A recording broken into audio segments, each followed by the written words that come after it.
natin ang ulat ni Mela Lesmoras kung saan hindi nga po bababa sa 200 kongresista ang dumalo sa Thanksgiving Mass na isinagawa kahapon sa Manila Cathedral sa Maynila. Bilang paghahanda po sa pagbubukas ng first regular session ng 20th Congress at para sa ika-4 na State of the Nation Address ni Pangulong Ferdinand R. Marcos Jr. Ang update sa Kamara, hatid ni Mela Lesmoras live. Mela. Dayan, handang-handa na ang sitwasyon dito sa Batasang Pambansa para nga sa pagbubukas ng opening ng sesyon ng 20th Congress, gayon din sa ika-4 na State of the Nation Address ni Pangulong Ferdinand R. Marcos Jr. Pero bago yan, Dayan, ay isang Thanksgiving Mass nga ang dinaluhan ng mga kongresista. Bago mag-alas 4 ng hapon kahapon, isa-isang nagdatingan sa Manila Cathedral sa Maynila ang hindi bababa sa 200 kongresista para makiisa sa isang Thanksgiving Mass. Kabilang sa mga dumalo sina re-elected Leyte 1st District Representative Martin Romualdez, Ilocos Norte 1st District Representative Sandro Marcos, Manila Representative Joel Chua, Tingog Party List Representative Jude Asidre at Bicol Saro Party List Representative Terry Ridon. Pinangunahan ng misa ni Manila Archbishop Cardinal Jose Advincula. Ayon kay Asidre, ipinagdasal nila sa misa ang kinabukasan ng 20th Congress. With all the challenges we're facing, with all the problems that we have to deal with, it would be a good thing for members of Congress to begin everything with a prayer. Praying for, of course, us not only a successful opening but a really productive year ahead of us. Handang-handa na raw ang Kamara para sa dalawang napakahalagang okasyon, ang pagbubukas ng kanilang sesyon sa umaga at ang ika-4 na State of the Nation Address naman ni Pangulong Ferdinand R. Marcos Jr. sa hapon.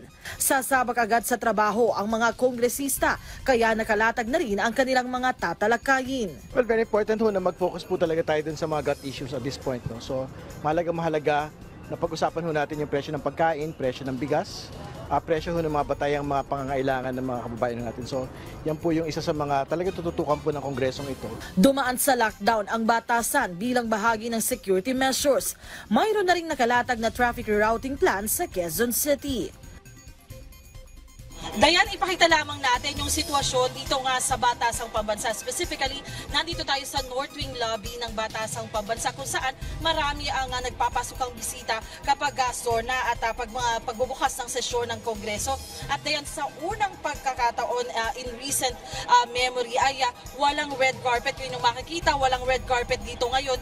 Taliwas doon sa mga nauna, sa mga nakaraang taon na talagang dyan pa lang sa entrada ay may red carpet na nakalatag. Parehas na walang red carpet sa North Wing Lobby at South Wing Lobby dito sa Batasang Pambansa bilang bahagi ng mas simpleng pagdaraos ng okasyon ngayong araw. At ito nga ay pakikiisa sa mga kababayan nating nasa lanta ng sunod-sunod na bagyo at habagat sa bansa. At dayan, bahagi naman ng protocol sa main lobby ng Batasang Pambansa ay meron pa rin nga red carpet dahil yan mismo yung pasukan patungong plenary hall. Sa ngayon, dayan, ay mahigpit din ang seguridad na pinapairal dito sa Batasang Pambansa at yung mga kawani naman ng media ay naka-ready na rin dito para sa ating coverage ngayong araw. Dayan?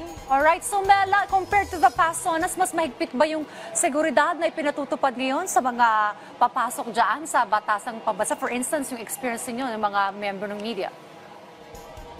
Yes, Dayan, alam mo, ako personally, no, ilang taon na rin ako nagko-cover ng SONA. For my personal experience, pagpasok pa lang ay hindi ubra na basta ID lamang ipapakita mo. Meron pa silang second layer checking at bawat isa ay talagang dumadaan sa x-ray machines at may tinitingnan talaga nila yung mga gamit. Talagang mas mahigpit.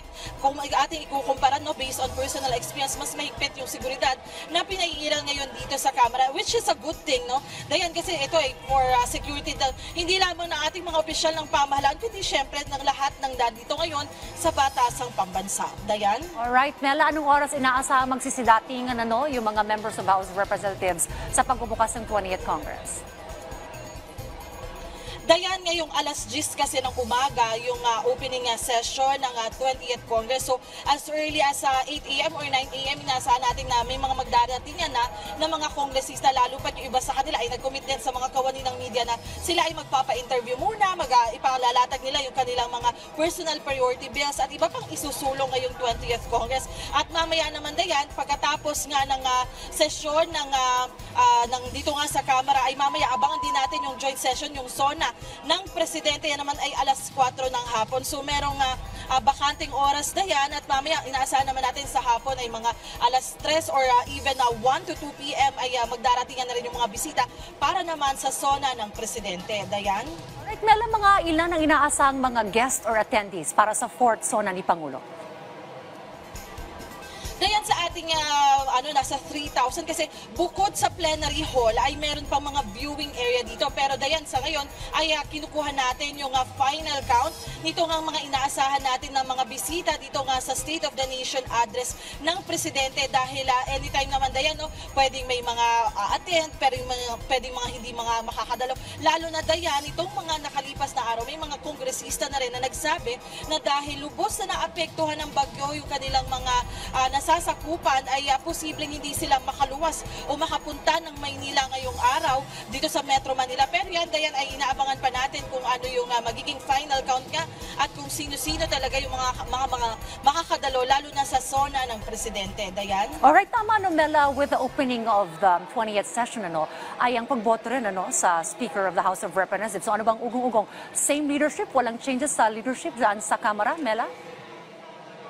Nako Dayan, buti na lamang nabanggit mo. Isa itong sa mga inaabangan kung sino na yung mga bagong mailuluklok na leader ng Kamara. At sa mga nakaraang panayam, kahapon lamang, nakapanayam nga din natin si Tingog Portelis Representative Jude Asidre, ay sinabi nga niya na talagang mukhang set in stone na yung pagiging House Speaker muli ni Leyte 1st District Representative Martin Romualdez dahil nasa higit 290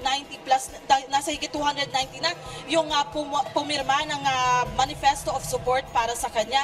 Pero dahil bahagi nga ng proseso yung talagang mag-e-eleksyon sila sa plenaryo, yan din yung inaabangan natin ngayon. Maging Dayan yung iba pang magiging official like House Majority Leader, House Minority Leader at iba pang mga iluluklok na opisyal dito nga sa plenaryo mamaya. Yan yung isa sa mga inaabangan natin, Dayan, kasi syempre kung sino yung mga uupong opisyal ng Kamara, yan din yung magtatakda kung ano yung magiging direksyon nitong mababang kapulungan ng Kongreso. Dayan?